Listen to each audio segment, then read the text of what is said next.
Happy Monday morning, everyone. I hope you had an awesome weekend. We had a great time here at the POK. Sunday morning was our kids' musical, and it went very well with all the little angels in Angel Alert were beautiful. Thank you for all of those that worked so hard to make that happen. I can't even begin to list everyone, but I do know that it was Sister Connie's idea, and she kind of spearheaded it. So everybody that worked with her, I greatly appreciate it, and I know that that is no small task, taking on that many children for that many rehearsals on a project that big. So my hat's off to you, figuratively, of course, because I'm not taking my hat off because there's so many reasons to wear a hat on a day like today. Number one, it's drizzly and rainy. Number two, I don't have to fix my hair if I wear a hat. Yay. And number three, it hides my puffy, ugly, red Rudolph nose. So my hat's off to you. Anyway, okay. This is a very busy week. I'm fixing to send out an email to all of you at POK about just kind of listing it out so you don't miss anything. Tonight, I don't think there's anything, but tomorrow night is our staff party at my house, which I have a lot of work to do to make that happen. And if you sign up to bring food, don't forget, or if you want to, let me know and I'll tell you what to bring. And then Wednesday night is our regular scheduled services, but there's going to be a kids party for the Jam, which is Jesus and Me ministry for all the kids, 4 to 11. And you're supposed to bring a gift because they're going to do a gift exchange. And we do have backup gifts for those who just can't swing that right now, or who's ones that can swing it but just forget. So and there will be pizza. So don't let them come hungry. Can't talk. Blah. Let them come hungry, and then they'll play games, have cupcakes, etc., etc. So that'll be a good time for them. And then Friday night is the youth party. Our youth group is called Drive Student Ministries. Your party will be at the mayor's home at 7:30. And you're going to be wrapping gifts that you will be taking to the nursing home on Sunday morning. And then Saturday, we have two parties. The Single Life is at Asta La Pasta at 7:30, I think. 7 or 7:30. Don't get mad at me if that's wrong. And then the Progressive Dinner for the Married Life is at 5 o'clock. Now, that's a cool deal. I don't know if you've ever done that, but it's where each course of the meal is at a different home, so we kind of caravan across the city. The first stop is my house for appetizers. And then the next stop, I think, is Lisa's, Sister Lisa. Is that right? I don't know. Anyway, and then there's several other stops. And then I think we end at the Makura's house down off of, down in Cinco Ranch. So that'll be a good time. And Sunday's regularly scheduled services, the Sunday morning and Sunday night. You know, we don't cancel church for nothing around here.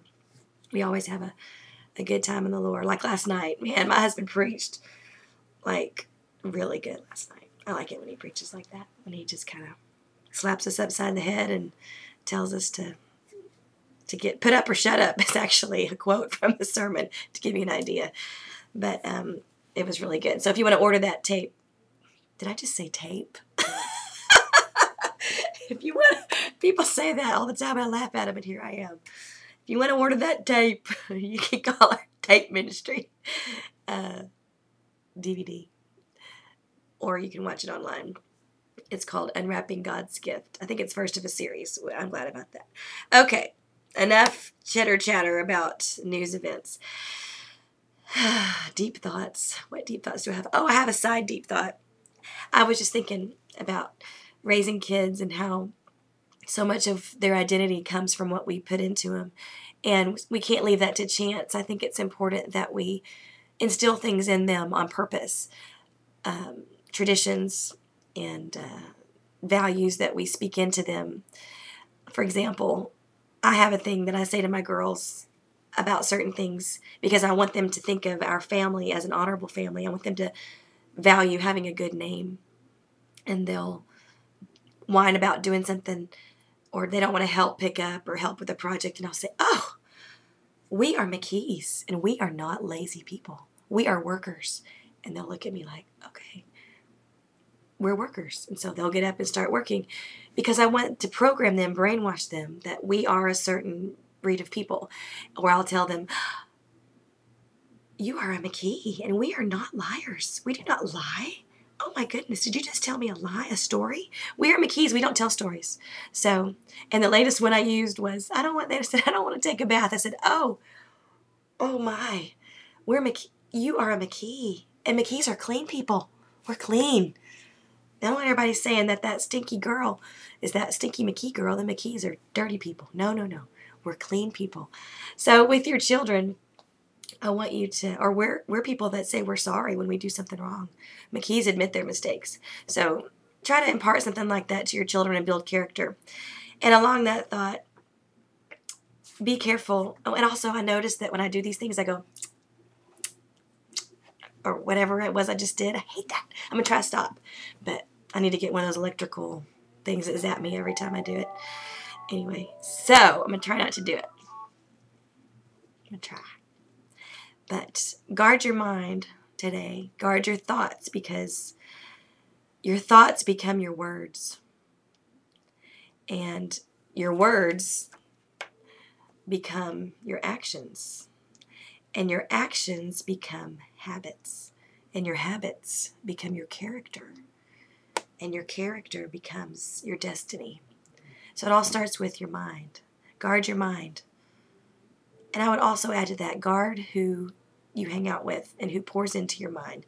Choose to hang out with people who share your values. Be friends with everyone, but only bring those people close into your life that share your values. And parents, you need to know who your kids are hanging out with and what their values are. It's okay to check their phone. What are they doing all day? What are they saying? What's going on in there? Silence is not always golden with your children. Make them talk to you. Find out who they're associating with. And you do have the right to get involved and to help guide their friend choices. And I think that's all. It kind of hurts to talk now, so I'm going to stop. I know you're like, yay. I hope you have a wonderful day. And if it started out bad, just start over and make it good. And I hope that something special happens for you today. If it doesn't, do something special for someone else. You know, I wonder about people who are like, nobody ever calls me, nobody ever encourages me. Who are you encouraging?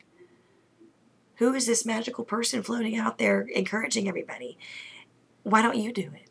The best way to encourage yourself is to encourage someone else. And that is the truth. When I feel the lowest, I try to pour myself into someone else or lift them up or do something that's outside of my comfort zone. And I always end up feeling better. So if you're feeling blue or left out or offended, why don't you reach out to someone else who may be feeling the same way and become that person that they're waiting for. Okay, I think that's all. Peace, love, and joy, hope, goodwill.